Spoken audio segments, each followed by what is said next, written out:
శ్రీ వారాహీదేవి జ్యోతిషాలయం. విద్య, ఉద్యోగం, వ్యాపారం, పెళ్లి, ఆరోగ్యం, నాగదోషం, సంతానం, రాజకీయం, వామాచార దోషం, అత్తాకోడళ్ల మధ్య గొడవలు, ప్రేమించి మోసపోవడం, స్త్రీ పురుషుల వశీకరణం, ధనం నిలకడలేకపోవడం, మీ ఎటువంటి సమస్యలకైనా 24 గంటల్లో పరిష్కారం చూపబడును. నెంబర్ 1 వశీకరణ స్పెషలిస్ట్ పండిత్ పవన్ నంబూదిరి, కేరళ తాంత్రిక గురువు గారు.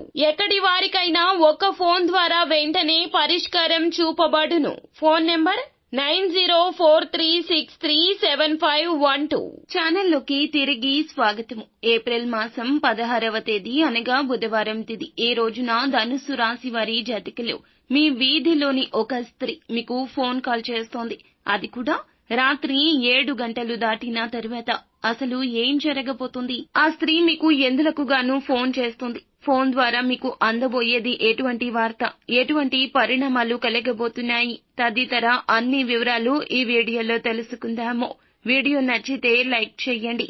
మీ లైక్ మాకెంతో సపోర్ట్ అండ్ ఎంకరేజ్మెంట్ గా ఉంటుంది. ఇక ఆలస్యం అనేది ఏమాత్రం లేకుండా మనం ఈ వీడియోలోకి వచ్చేద్దాము. అయితే ఈ రోజున దినఫలాల ప్రకారం చూస్తే ధనుసు రాశి జాతకులు ఏ విధంగా ఉంటుంది అంటే గనక, రాత్రి 7 గంటల తర్వాత మీ వీధిలోని ఒక స్త్రీ ఫోన్ కాల్ చేయబోతుంది. జాగ్రత్తగా ఉండండి. అయితే ఏ ఫోన్ కాల్ ఎలా, ఎటువంటి పరిస్థితుల్లో మీకు రాబోతూ ఉన్నదో, ఆ యొక్క స్త్రీ ఎవరో సమూలంగా తెలుసుకుందాము. అంతకంటే ముందు ఈ రోజున ఈ రాశి జాతకుల యొక్క దిన ఫలాల గురించి తెలుసుకుందాము. ఈ రాశి జాతకులు చాలా వరకు కూడాను నేర్పరులు. వీరి వ్యక్తిత్వాన్ని చూస్తే గనక క్రమశిక్షణకు, సమయ పాలనకు, ఆరోగ్యానికి ప్రప్రథమ ప్రాధాన్యత ఇస్తూ ఉంటారు. అలాగే మేలు చేసిన వ్యక్తులను ధనుస్సు రాశి జాతకులు ఎప్పటికీ మర్చిపోకుండా గుర్తు చేసుకుంటారు. కొత్త వ్యక్తులు పరిచయమైనా కానీ పాత స్నేహాలు, బంధుత్వాలను అస్సలు విడిచిపెట్టరు వీరు. క్రమశిక్షణతో నూతన విజయాల కోసం నిరంతరం ప్రయత్నిస్తుంటారు. కానీ ఎక్కువ కాలము క్రమశిక్షణ నిలువని స్థితి ఉంటుంది.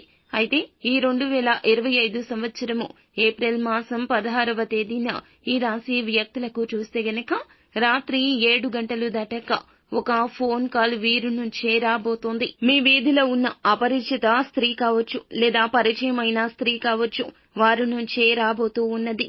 వారు మీకు కాల్ చేస్తారు. ఒక విషయాన్ని మీకు తెలియచేయబోతూ ఉన్నారు. వారు స్నేహితులు కావచ్చు, లేకపోతే గనక బంధుమిత్రుల్లో ఎవరైనా ఉండవచ్చు.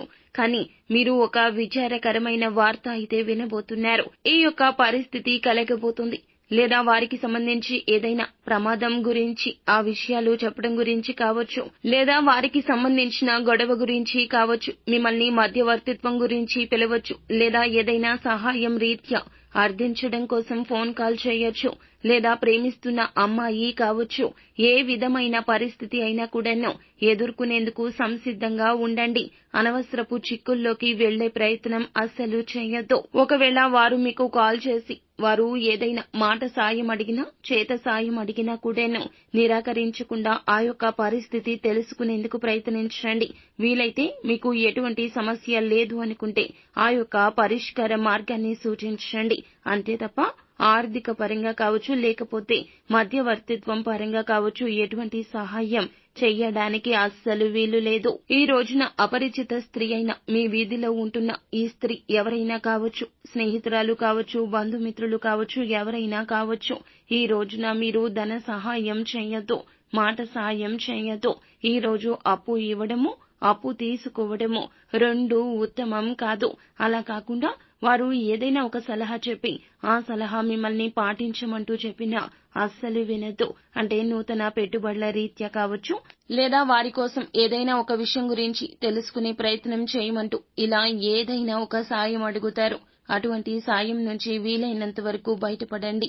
మీరు అత్యుత్తమంగా చేయాల్సిన పని ఏమిటంటే గనక కుటుంబ సభ్యులతో చర్చించకుండా ఏ నిర్ణయం తీసుకోవద్దు. ఇక మిగిలిన అంశాల పరంగా చూస్తే గనక ఈ రాశి జాతకులు డబ్బు అంది వచ్చే అవకాశం కనిపిస్తోంది.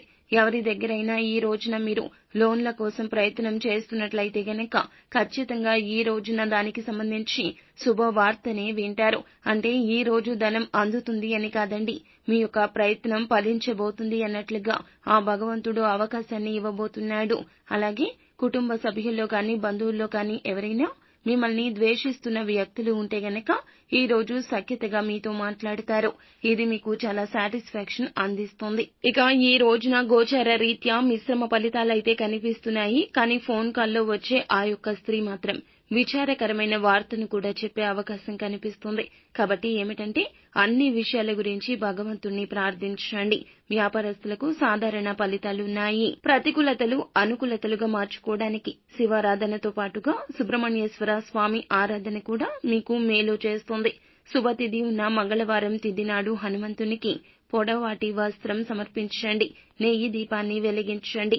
శుభకర ఫలితాలు తప్పక పొందుకుంటారు. సో ఫ్రెండ్స్, చూసారుగా, ఈ వీడియో మీకు నచ్చితే లైక్ చేయండి. మరిన్ని వీడియోస్ కోసం మా ఛానల్ ని సబ్స్క్రైబ్ చేసుకుని ఫాలో అవ్వండి. Thank you.